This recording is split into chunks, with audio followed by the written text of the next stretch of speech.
आज मैं आपको यूनिवर्स की शक्ति, वो यूनिवर्स द्वारा हमें दिए जाने वाले संकेतों के बारे में एक सच्ची घटना के माध्यम से बताऊंगा, ताकि आप इसका उपयोग करके अपने सपनों को पूरे कर सकें तथा कामयाब व अमीर बन सकें। अमेरिका की प्रसिद्ध लेखिका व media proprietor the opera Winfrey show host करने वाली ओपेरा विनफ्रे, जिन्होंने 37,000 से भी ज्यादा लोगों को करीब से सुना है, उनके द्वारा बताई गई सच्ची घटना आप भी सुने और यूनिवर्स के संकेतों के बारे में जानें। उन्होंने अपने शो में बताया कि मैं जितने भी लोगों से मिली हूं, उनमें से ज्यादातर पर उनकी आइडेंटिटी सूट नहीं करती थी, लेकिन फिर भी सभी के पास कुछ न कुछ कहने के लिए होता था, कुछ ऐसा जो बहुत मीनिंगफुल और विशेष होता था और जिससे मैं खुद को और भी बेहतर बनाना सीख सकती थी। और ये सभी के लिए बहुत ज़रूरी भी है, क्योंकि कहीं ना कहीं हम सभी का सबसे पहला काम खुद को ग्रो करना ही होता है। तो इस तरह वो सभी लोग मेरे लिए ग्रेट टीचर्स थे, जिनकी बातों से मैंने खुद को बेहतर बनाने के लिए कोई कसर नहीं छोड़ी। ये बात करीब 10 साल पहले की है, जब मैं अप्रैल में एक शो कर रही थी और वहाँ मेरे सबसे महान शिक्षकों में से एक जॉन डायल भी मौजूद थे।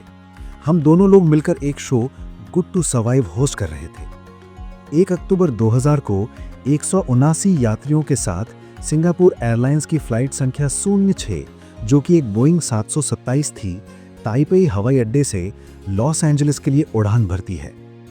उस फ्लाइट के दौरान 83 लोगों की मृत्यु हो गई, जिनमें से 4 चालक दल के सदस्य थे और शेष यात्री सुरक्षित रहे। दरअसल एक भयानक तूफान आया था और उसी वजह से विमान रनवे से भटक गया था। नतीजा ये हुआ कि 83 लोगों की दर्दनाक मौत हो गई। लेकिन भला मैं आपको ये सब क्यों बता रही हूँ? क्योंकि जॉन डायल उसी हादसे में सेवा करने वालों में से ही थे, और उस हादसे के बारे में उन्होंने जो मुझे बताया, उसे सुनकर आपके भी रोंगटे खड़े हो जाएंगे। उनका कहना था कि उस फ्लाइट पर जाने से पहले उन्हें कई ऐसे छोटे छोटे संकेत मिले थे कि उन्हें इस फ्लाइट पर नहीं जाना चाहिए, लेकिन इसके बावजूद उन्होंने उन संकेतों को नजरअंदाज किया और विमान में चढ़ गए। मेरे उनसे साक्षात्कार के दौरान मैंने पूछा, आपको क्या लगता है आप उस विमान हादसे में कैसे बच गए? क्या आप फर्स्ट क्लास में बैठे थे और आपके पास आपातकालीन दरवाजे की सीट थी, इसी वजह से आप बच गए? आपको क्या लगता है आप किस कारण से जीवित बचे? उन्होंने कहा, हाँ, या तो मैं अपनी सीट की स्थिति की वजह से बच गया या फिर अपनी सोच की वजह से। उस समय मैंने आगे बढ़ना बंद नहीं किया। मैं लगातार यही सोच रहा था कि मैं कैसे बच सकता हूँ। मैंने उनसे फिर पूछा, क्या आपको नहीं लगता कि आपको बचाने में किसी दैवी शक्ति का हाथ था? क्या आप इन चीज़ों पर विश्वास करते हैं?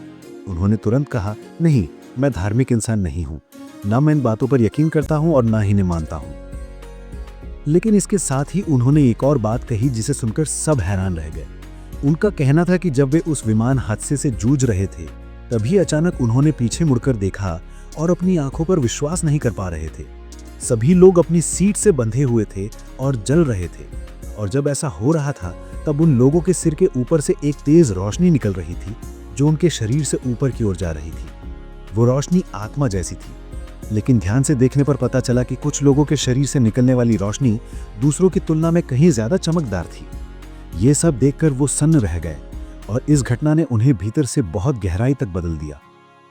उनका कहना था कि ये एक नई तरह की आध्यात्मिक अनुभूति थी, जिसे शब्दों में बयान करना बेहद मुश्किल था। उन्होंने कहा, मुझे नहीं पता कैसे, लेकिन मुझे पूरा भरोसा है कि वो रोशनी हमारी जिंदगी को किसी न किसी रूप में जारी रखती है, शायद किसी अलग स्वरूप में, लेकिन जिंदगी को आगे बढ़ाती है। और मुझे लगता है कि वो धीमी और तेज रोशनी इस बात को दर्शा रही थी कि उन लोगों ने अपनी जिंदगी किस तरह जी थी।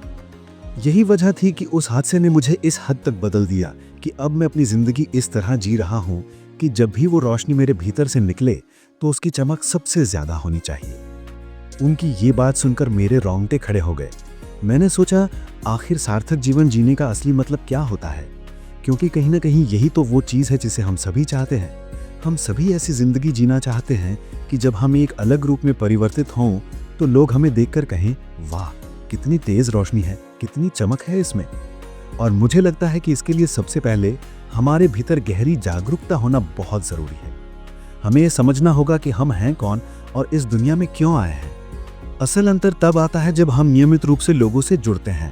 लोगों से मिलने वाला सम्मान, उनकी सराहना और सकारात्मक दृष्टिकोण हमारे दिलों में ये एहसास जगा देता है कि इस दुनिया में होने का असली मतलब क्या है, सही मायने में इंसान होने का मतलब क्या है।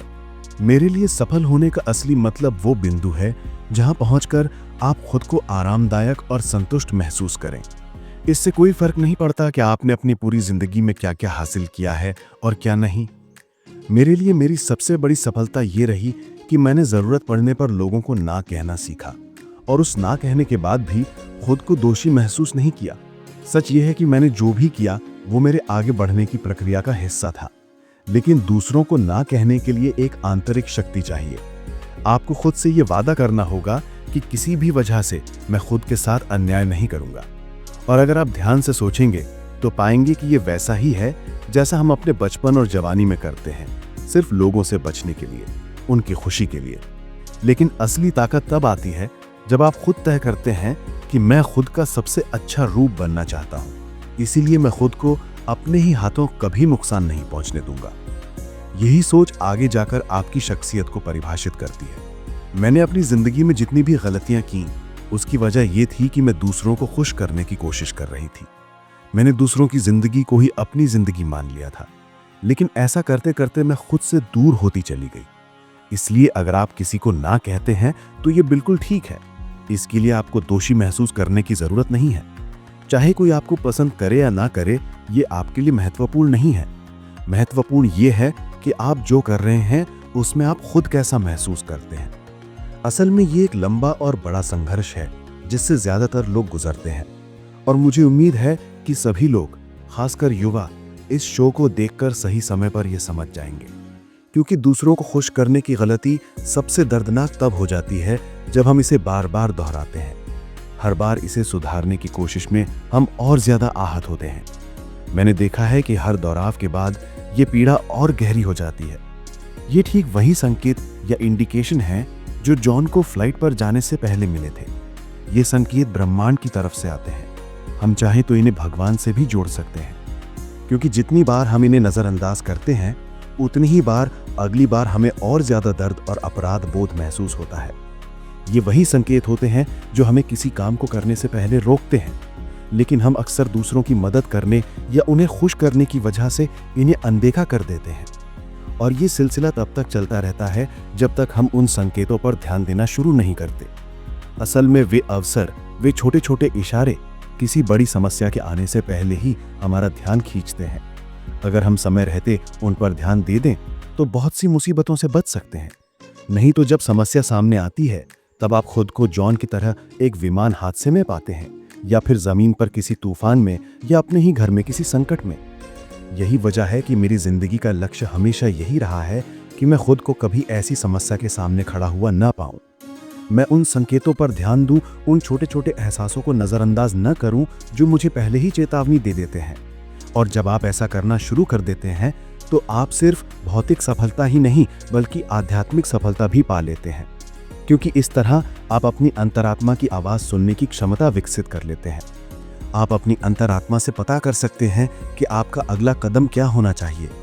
जब भी आपके दिल और दिमाग अलग अलग दिशा में जाएं, तो आप अपने दिल की उस आवाज पर ध्यान दें जो आपके भीतर से आ रही होती है। इसी बीच आपको ये भी बता दूं कि जब हमें ये नहीं पता होता है कि हमें अपनी जिंदगी में क्या करना है, तो हमें तब तक कुछ भी नहीं करना चाहिए जब तक ये स्पष्ट न हो जाए कि हमें वास्तव में क्या करना है।